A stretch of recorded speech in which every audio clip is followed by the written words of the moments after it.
everyone else can join.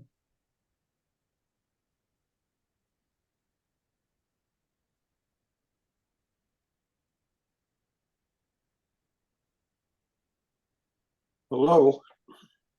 Hi, David. David. Okay, I'm for some Good reason to I you. can't get this on my computer, so I'm doing it on my iPad. So Oh, okay. Okay. No worries.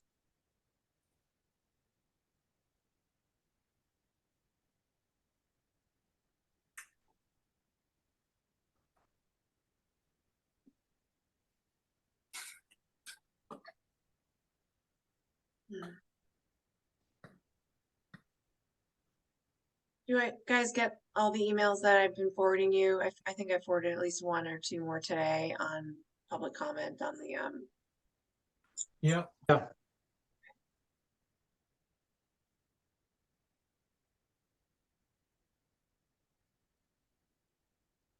Good.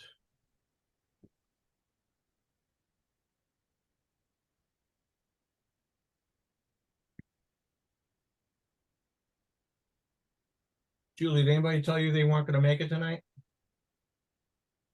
nope. I think everyone's supposed to be here. No, they still got a few minutes. I wonder if other people are having trouble because I'm using the same link and it says I'm unable to join because I can't update, do an update. Oh, Zoom might want to do an update. It Oh, didn't yes. update when I opened today. Me too. Maybe it can't do it on your iPad. Well, I couldn't make it work on my other one, and I don't know if other people are having that same problem. It's acting a little squirrely on mine. I don't know whether I need to reboot or not, but it is not. If I'm going to leave my audio on because I have trouble getting to it to turn it on and off, so my cursor disappears.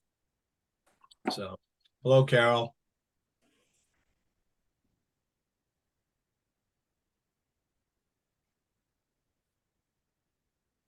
Are you talking to us, Carol? Okay. I just wanted to let you know that I won't be at the next meeting. I'll be away. So the 19th, I'll be here. Oh. Okay. Okay. Okay. Carol will not be at the next meeting.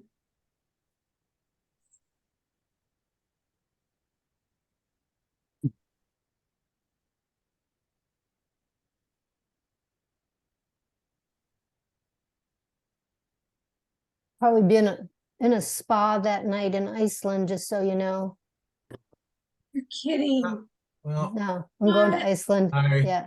can we boot Carol right now? We don't need her. That sounds amazing. Oh, you shouldn't have said spa. Well, I'm not sure which night we're doing it, but yeah, I'm going for 12 days. So, Well, yeah, I pretty I excited. want a full report because I'm going next year. So, You are? yep. When are you planning to go? Don't know. Yeah, because it's the weather. This is like good weather time in Iceland, and it's in the 40s. Oh, okay. So but the summer's like really, really crazy busy. So the shoulder months seem to be better, but I'll let you know. Yeah. Okay. Oh, that sounds awesome. All right. All right. Well, we're at 6:45. So let's bring this meeting to order. This is the September 5th, 2023 Newburyport Conservation Commission meeting taking place on the Zoom platform. This meeting's being recorded.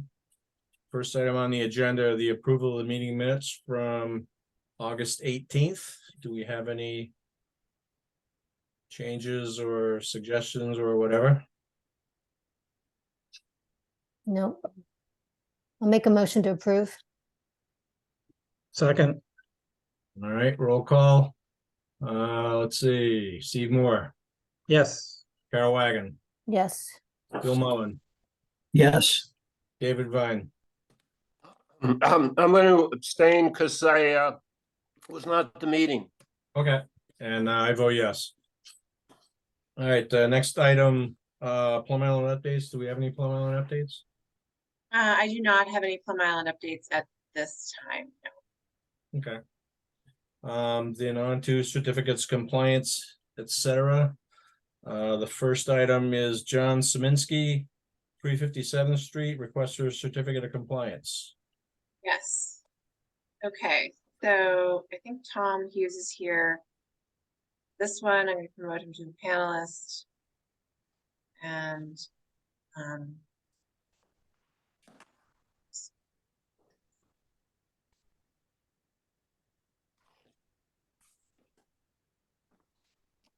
seem to be working.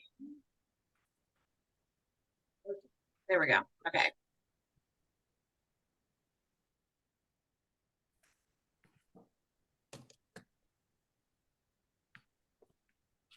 All right, Tom, go ahead. Hi. Hey, Tom. Hi, good evening. Tom Hughes with Hughes Environmental Consulting. The first thing I wanted to do is just point out the project was completed. Everett Chandler did the as-built, calculated out the vegetation area. And one thing to remind you guys of, not much of the site was vegetated when we started with. There should be a table on that plan. I'm actually not seeing it on that. No. In his letter, you can see he gave the square footage Yes. of what was approved versus what's on site. But since we didn't start with much, it's a smaller number to start with. And I was just converting some photos into Adobe so I could share them with you. And I just need to see if they've actually converted. I tried emailing them as photos and apparently they didn't go through. I can bring up, this is the approved plan. And, so yeah, the landscaped areas were alongside on the left side and then sort of skirting around the back by the fence. And then on the back right-hand corner, and this is all gonna be clamshell, sort of gravel. Right. And you can see that we had a large sand area there. And then we just kind of had landscape along the perimeter. What I can do, I can just share the raw photos. I can't get them to convert to Adobe, which is usually the easiest way. But if Yeah. it's okay, Julia, let me try sharing them as photos. I need you to allow me to share Oh, sure, sorry. or to Yep. stop sharing. Okay. All right, let's see if I can get this to work. Okay. This is not the extent of planting on site. Just, but Thanks for clarifying. yeah. So there's American beach grass. This is back at the beginning of summer, put in along the back fence. There's some more plantings along the side where the split rail is. And out front, you can kind of see some shrubs and the American beach grass. And the front, which was proposed to be parking, is parking. And, oh, that's sorry, that's my. Is your dog in compliance? That's my daughter's dog, actually. Oh, And okay. it is hardly ever in compliance. And then there are some plantings kind of along this edge, but it's not much. So you can see some in the back end of the drive there. I'm not sure I've got a great photo of that.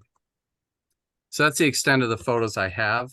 So, you know, we've increased the vegetation to the extent we said we were, and actually I think it just a touch more. The project went well. We now have a building up on piles in the floodplain, which was not what we had there before. And we have a good part of the dune vegetated, and we've got the area out back for recreation unvegetated, which is what was proposed.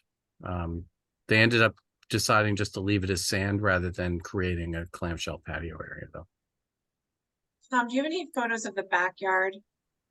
I have that, which shows along the back of the fence, plantings out to here, and then this is that sand area kind of in along here. I don't have one that really shows right towards the house, unfortunately. Can you go back to that last picture? Yep.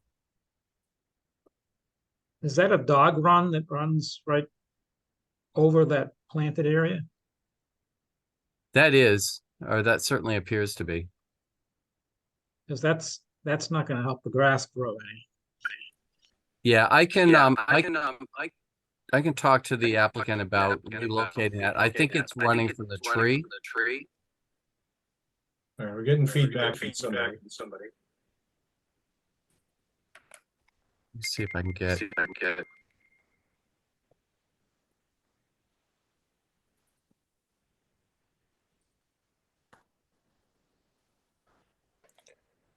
I don't have the other end of that line. Yeah, there's nothing behind that car though. I was out there when the car wasn't parked. It's just us. I'm getting feedback from everybody, Me too. including myself. Yeah, I am too. Um,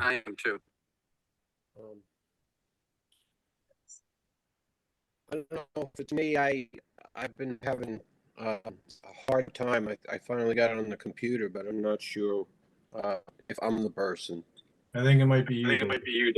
Yep. Yeah, you're the only one without an echo. So I think as far as the run goes, we could suggest that Julia hold it until I provide proof that's been moved. So it doesn't run through the vegetation. Wonder why they would even do that in the first place. You Doesn't know, make it's sense. probably tree to tree or a post to the tree that just, Hmm. you know, is the easy place to put it. And they don't want it going through the middle of the patio. Which is Yeah. further towards the house. Yeah, I mean, it's that delicate balance of having it along the edge of the vegetation rather than running through it. But I'm sure they would be willing to relocate it in a place that didn't interfere with the veg. It would be good. Do we have a 2-year growth requirement on the vegetation? Yes.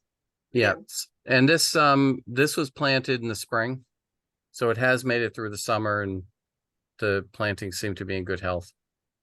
Julia, you were just out there, right? Yeah. It's been several weeks for me, but I mean, it looked pretty decent when I last saw it. Yeah, it just looked very minimal to me. Like I really didn't see much vegetation at all, other than that little square that we're looking at there. So I would like, I mean, well, I mean, keep in mind, we didn't start for much, so the requirement to add was not significant, but when That's I true. saw it, this here was there, and this area along the side was looking decent. Was that looking good when you saw it?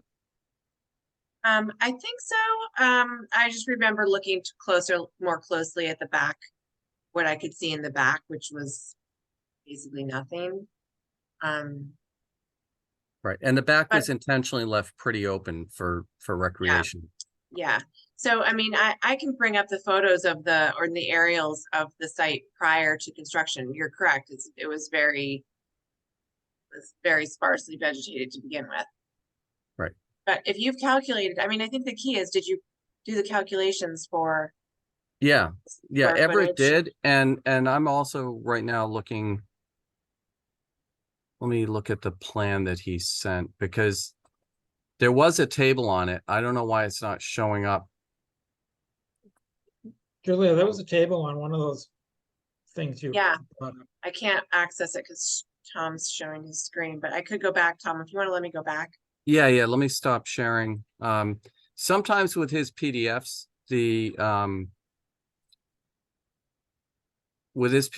tables don't always show up when you first view it, and then you have to like flip a tab over, but I'm not seeing the table on the Right. one ahead, but he does have it in the letter as well.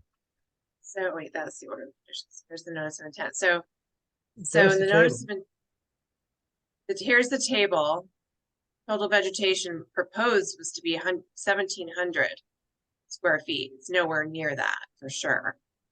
This was a landscape plan. This was supposed to be all vegetated. None of this is vegetated. None of this was planted. There may be that little line of beach grass back here. There's nothing in this area other than these existing trees, but nothing in this area. And then there's this little edge right here, and there's this. But as Tom said, and that was what was proposed. But if you look at there before,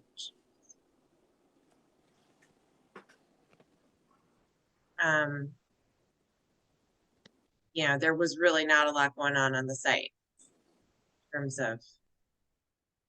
The other thing that I noticed that looks doesn't match up exactly with the plans are the extent of the stone parking area. It looks like it's larger than it was on the plan. I'm looking Okay. right now for the last submission we had.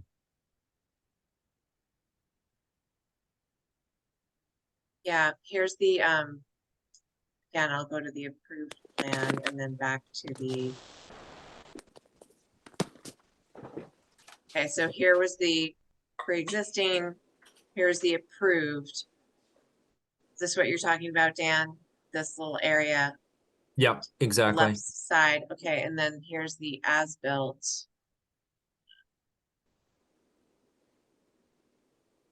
Which, yeah, you're right, the parking area comes further out to the left. That might have been included in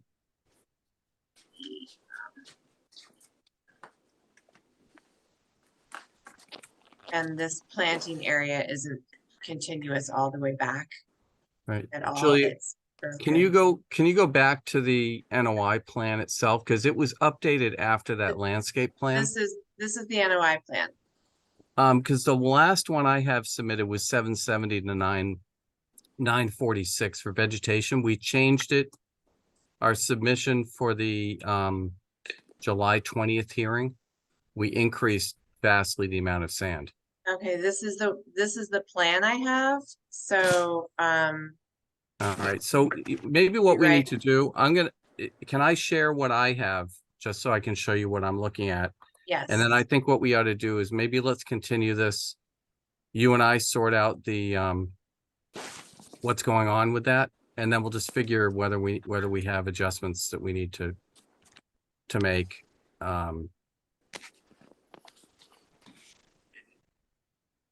So if you take a look at this in terms of what was proposed. Oh, it is a different number over here too. Yeah, and the number was 770 to 946, so it was much closer to what we have. I think what happened is I think we originally came in and we had a significant amount more plantings, and then on a revision realized that see. we were getting rid of all the recreation areas, so we Yeah, downsized it. So we weren't proposing to increase vegetation by like 1,000. We did have an increase, but it wasn't. can you zoom in on your proposed? Yeah, I was just trying to do that, and it doesn't want to.